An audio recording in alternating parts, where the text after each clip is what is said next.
প্রথমেই আমি একটা ননস্টিকের কড়াইয়ের মধ্যে 3টে বেগুন এই রকমভাবে মাঝখান দিয়ে কেটে তেল আর নুন মাখিয়ে বসিয়ে দিয়েছি একটু পোড়ানোর জন্য। আর ননস্টিকের কড়াইতে না ঠিকমতো পোড়ানো হয় না, ওটা বলতে গেলে ফ্রাই হয়ে যায়।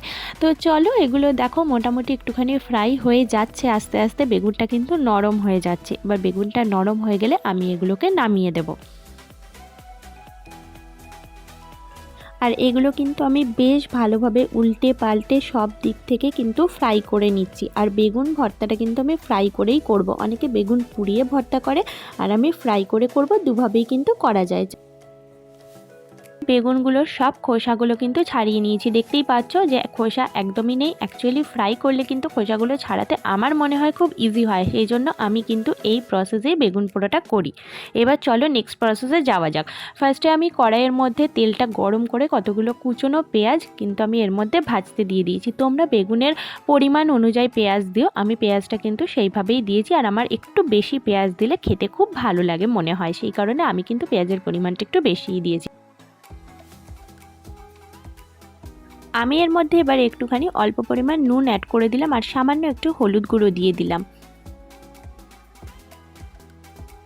এবারে দেখো আমি এখানে লঙ্কা গুঁড়ো আর কিছু রসুন কুচি অ্যাড করে দিলাম। তোমরা রসুনগুলোকে গ্রেট করেও দিতে পারো, বাট আমার রসুন কুচিগুলো দিলে মনে হয় টেস্টটা খুব সুন্দর হয়, সেই জন্য আমি কিন্তু এরমভাবে কুচিয়ে দিই।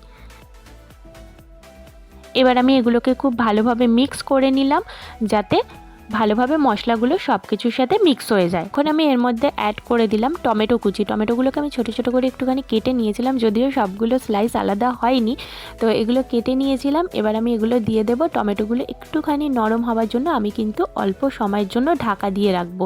আর তার সঙ্গে কিন্তু আমি লঙ্কা কুচি অ্যাড করে দিলাম। তোমরা অবশ্যই ঝালটা নিজেদের টেস্ট অনুযায়ী দেবে। এখন আমি এর মধ্যে কিছু ধনেপাতা কুচি অ্যাড করে দিলাম, যাতে ফ্লেভারটা খুব সুন্দর আসে। আবারও আমি সব ইনগ্রেডিয়েন্টসগুলোকে খুব ভালোভাবে মিক্স করে নিলাম। কিছুক্ষণ ঢেকে রাখার পর আবার ফেরত এলাম। দেখতেই পাচ্ছ সমস্ত ইনগ্রেডিয়েন্টসগুলো কিন্তু বেশ এরকমভাবে মজে গেছে। এবারে আমি এর মধ্যে কিন্তু বেগুনগুলোকে অ্যাড করে দিলাম, আর সমস্ত ইনগ্রেডিয়েন্টসের সঙ্গে বেগুনগুলোকে খুব ভালোভাবে মিক্স করে নিতে হবে। এই খুন্তির সাহায্যেই কিন্তু বেগুনগুলোকে দেখো এরকমভাবে একটুখানি স্ম্যাশ মতো করে দিচ্ছি, যাতে ভালোভাবে মিক্স হয়ে যায়।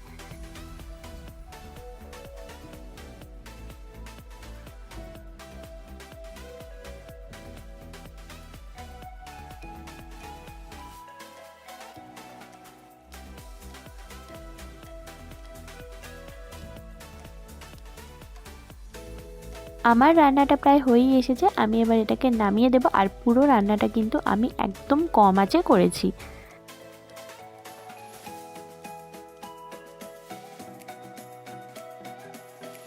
আমার বেগুন ভর্তা কিন্তু একদম রেডি হয়ে গেছে।